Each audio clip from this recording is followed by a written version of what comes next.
Well, hello there and welcome back to Cybos TV. We're now talking generational conflicts. We've heard about Generation X, Y, Z, the millennials, but what's it actually mean? And specifically, what's it mean for this industry? Well, to talk about this, I'm joined by Russ Waterhouse from the Clearing House. Welcome, Russ. Katya Laird, to my right, from PayPal. Good afternoon to you. Cindy Murray from Bank of America Merrill Lynch. Hello, Cindy. And Ben Milne from Dwoller. Hello, Ben. Nice to meet you. Now, Russ, I wanted to start with you first of all. How are the demands on PMIs from this new generation, whatever we're going to call them now? How do they manifest themselves? So I think clearly the technology, the underlying technology is what's really set the change in motion here. And as we think about apps on mobile phones, we didn't have that 5-6 years ago in any meaningful way. Now we look at how our kids, and Cindy, your kids, my own kids, are using these things. And banking is, what's a bank? They don't need a bank in their mind, right? They can do so much on their mobile phone. They're using apps like Venmo, a PayPal app, which really allows them to transact in real time between each other with a social media wrapper around it. And I think it fundamentally is challenging the industry as to how do we respond, because they will change their habits very, very quickly. It's difficult for banks, so we've got massive infrastructure investments, we've got front-end technologies, and these things don't move quickly. But I think it's a challenge that we have to embrace as an industry, otherwise I think we risk losing. And one of the analogies we used in the panel discussion today was that we just can become the dumb pipes, right? So new technology firms create layers and interest on top, and the banks are just the pipes in the background. I think that would be a very poor outcome for the banking industry, but it's certainly one we have to have in mind. Well, Cindy, how do you avoid being the pipes in the background? Because presumably, the cool kids, they're all thinking, I'm going to go for a career in Silicon Valley. If I'm equipped to create and innovate in this way, I'm not going to go and work for a bank. How do you compete in that way? Well, certainly a great question. I do think that banks are investing significantly in technology. We need the ideas of that generation. We need to innovate.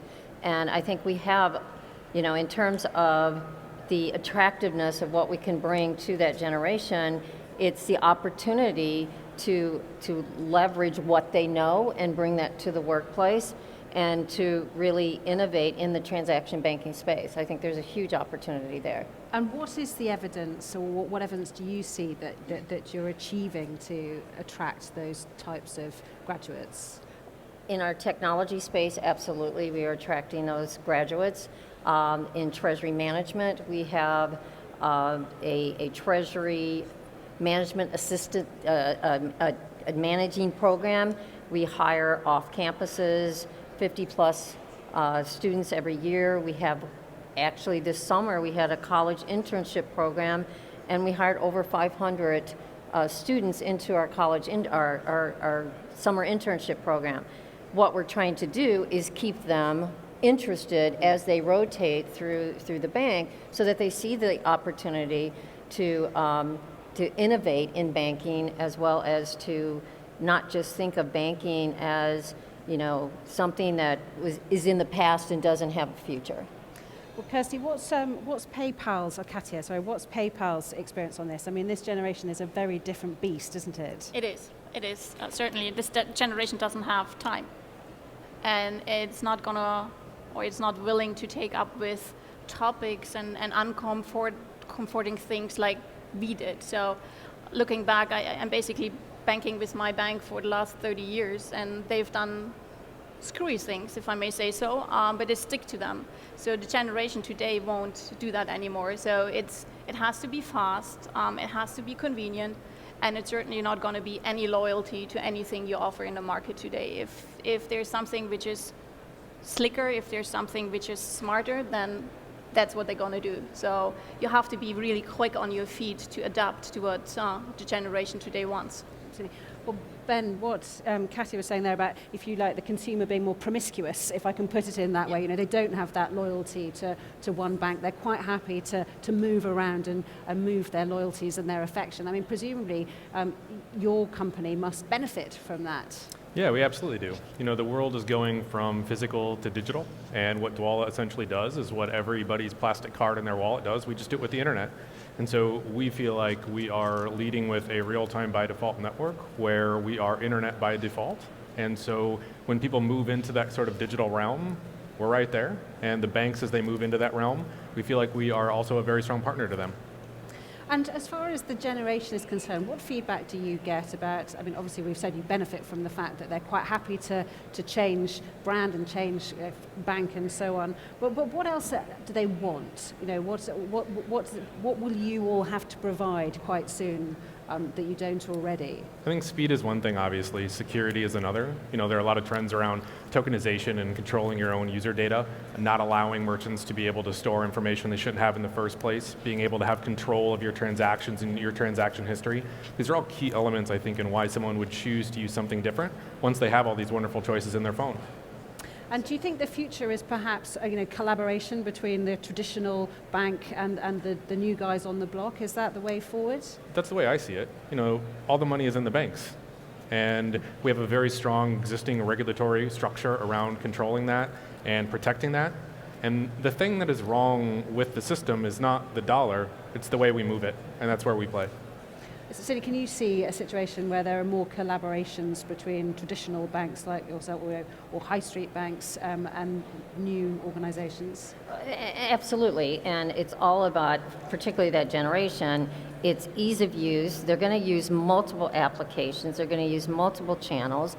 You talk about the loyalty. There isn't that sense of loyalty, and they don't mind using this capability to do this type of transaction. I'm going to use this app to do this type of transaction, where you think of how, at least I grew up, it started out with the checkbook and the check register, and everything was written down, and you centralized everything into a single account. That's not the mode anymore. I mean, the mode is, I need something fast, and I will use multiple channels, and I can deal with consolidating it at the end of the day. I think the other side is, I'm on the corporate side of the bank, and as we look at treasury within the corporations, we also have to bring that same experience. So as you get youth in treasury and you get youth in payment organizations, we have to bring that client experience also on the corporate side of the house. So our solutions not only have to be attractive to the consumers experience that in their personal life. They expect to have the same kind of experience when they're interacting and doing business with the corporate side of the bank, if you will. Yeah, that's interesting. Russ, I wonder whether that's something that you're aware of, in that one's experience as a consumer away from work has a big impact on our expectations in the 9-to-5 sphere as well. Yeah, absolutely. And I think, so there's what's that word? Millennials. They love to use things. It's something they trust in what they're using because they haven't been burned. And I think one of the challenges that banks have is getting across that message that they do stand for safety and security in the payment system, and there's a certain element of trust that banks bring. A lot of these apps haven't been burned yet, right? So we've heard about the Home Depot breach, we've heard about Target, and it seems to be a daily recurring theme about these data breaches. And we've yet to see one of these major kind of apps, payment apps, be breached. And I think it will happen, and when it does happen, it'd be interesting to see if that changes the behavior and it brings people back to the banks, because they truly do see it as the institution of trust. And I think that that's something banks can embrace and say, we are the ones that actually know who you are. It is the vault where the money sits, and we're here to protect you. And I think that's one thing that I think in the long run, I think banks can play to, is the safety and soundness that they bring to the system that some others may not. And I think, PayPal aside, because you guys have done a great job, you've been around for a number of years, so you've learned the hard way through hard lessons in terms of how you do a payment system. A lot of the startups haven't. So they're doing things around the edges that maybe not to bank grade and bank standard, and that's creating risk in the system. Katia, do you agree that there's almost an inevitability that some of the startups and the apps will be breached, as Russ said? Well, I think we have seen it in the past, and I don't know why it should stop in the future. There will always be new things which will be breached. There will always be crooks around. It's just, we are in the financial industry. We are moving money, so it just attracts the crooks. It attracts anybody trying to get their hands on my money or Russ money. That's, I think, is normal. What we shouldn't forget, though, is that, as Russ said, the younger generation, they haven't been burned yet. So it's going to be very difficult to make them understand or even accept that they have to get to 3-time passwords, God knows what all security features before they can actually do what they want to do. So I think we have to measure it with the consumer experience. That is, I think, extremely important. And then to add to that, just to move the money from A to B, almost everybody can do today. That's not gonna be attractive to anyone. So you have to add a value around the payment. So what is it in addition you can offer that the younger generation stays with you and actually uses your product? And what kind of things are you thinking about there, specifically the added benefits?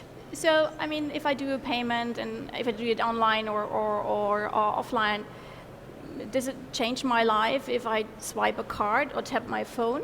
No, it changes my life if I don't have to stand in queue forever to do actually this payment, which I don't actually want to do anyways. So there are certainly lots of possibilities around making it fast and making it more convenient, or actually adding services to, we spoke this morning in the panel about it, changing a title when I pay for a car and automatically having the title changed rather than go all through the paperwork and go through those different entities where we have to sign the various contracts.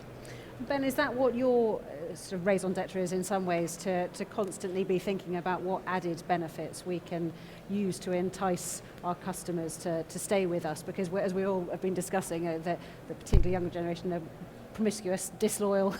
Yeah, I think that there's one item in there that's kind of hidden in there. Speed is important, security is important, but controlling risk is incredibly important. And as we move to more real-time systems, how we mitigate and control risk by using devices that are accessing the network in order to analyze whether or not the transaction is likely good or bad, there's a lot of opportunities in new real-time systems to get people to agree to new operating rules and to analyze data around the transaction to actually drive costs out of the network, and by doing so actually protect the end consumer because their information is not at risk. Absolutely. Well, I think we're going to have to draw a close to our discussion there, but thank you so much for talking us through the Generation X, Y, Z, millennials. And I think, as we've all been discussing now, there's a lot more to come, and they will be influencing the way that banking and payments work very much in the future. So thank you to my panel, Russ Waterhouse from the Clearing House, Katja Lehr from PayPal, Cindy Murray from Bank of America Merrill Lynch, and from Dwoller, Ben Milne. Thank you so much for joining me. That's it for the moment from Sibos TV. We'll be back in just a few minutes. Stay with us. Bye-bye.